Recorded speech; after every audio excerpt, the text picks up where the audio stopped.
encore un changement de décor, vous habituez pas trop à celui-là, ça va encore changer. Mais venons-en au fait.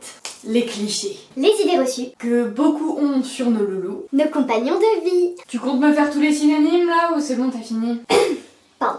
On enchaîne. S'il fait pipi à l'intérieur, on lui met le nez dedans. La propreté est le résultat d'un apprentissage et de maturité. Le petit comprendra bien que c'est son urine, mais pas pourquoi on le force à le renifler. Mieux vaut sortir régulièrement, toutes les 2 heures, et bien récompenser lorsqu'il fait dehors. Le chien n'a qu'un maître. Là, il est question d'attachement et d'affection. Et l'affection d'un chien, comme des animaux en général, n'a pas de limite. Bien sûr, son attachement sera d'abord porté sur la personne avec qui il passe le plus de temps, qui le nourrit, qui l'emmène en promenade et qui l'emmène jouer. Mais ça ne s'arrête pas là, il pourra très bien apprécier d'autres personnes. On ne peut pas éduquer un chien trop vieux. Il n'y a pas d'âge pour remédier aux problèmes de comportement comme d'éducation. Il n'est jamais trop tard. Il faut retirer la gamelle un quart d'heure après l'avoir donnée. Celle-là, on la retrouve beaucoup. Et pourquoi? Parce que les chiens n'aiment pas forcément les croquettes. Et va leur picorer quand il en aura besoin, un petit peu comme un chat. L'enlever le forcera à se stresser pour manger rapidement. Et si ce n'est pas le cas, tant pis, il mangera moins. Mais réfléchissons dans l'autre sens. Si le chien ne mange pas,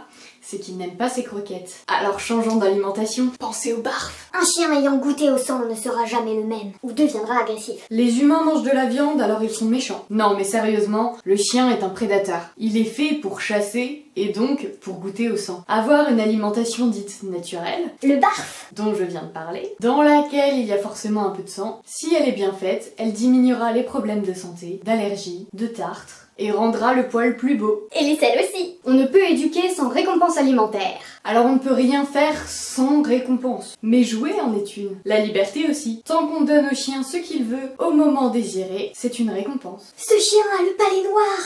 Il est méchant. Et les chats noirs portent malheur. Ce n'est que de la pigmentation. Un chien nourri aux croquettes ne va pas chasser et tuer parce qu'il n'est pas habitué à manger de la viande. L'instinct de prédation est un instinct de survie. Donc, qu'on donne du barf ou des croquettes au chien, l'instinct de prédation restera, puisque c'est un instinct. Mais chez certains chiens, le fait d'avoir déjà de la viande dans la gamelle peut limiter un petit peu ses comportements. On doit toujours marcher du même côté. Et tenir son enfant par la main droite. Arrêtons de croire que les chiens sont stupides. Et s'adaptent parfois bien plus vite que nous à certaines situations. La meilleure punition, c'est de l'enfermer dans le noir. Cette situation n'est pas naturelle. À part créer un traumatisme à votre chien, cette punition n'apportera rien. Et le principe punitif chez le chien ne fonctionne pas. Et si vraiment il doit y avoir lieu à punition, l'exclusion du groupe est la meilleure solution. Et pour finir, pour éviter la malpropreté, il faut retirer la gamelle d'eau la nuit. Là, on parle de santé. La gamelle d'eau doit toujours être à disposition. Chiot comme adulte. Et si votre loulou adulte n'est pas propre, c'est qu'il y a un autre problème derrière. Donc allez voir un comportementaliste, mais d'abord un vétérinaire. Voilà, c'était les plus gros clichés qui reviennent assez souvent et que j'entends beaucoup. J'espère que cette vidéo t'a plu. Si t'en as d'autres, n'hésite pas à les laisser en commentaire, on expliquera pourquoi c'est des clichés. Si cette vidéo t'a plu, like, partage et surtout, abonne-toi!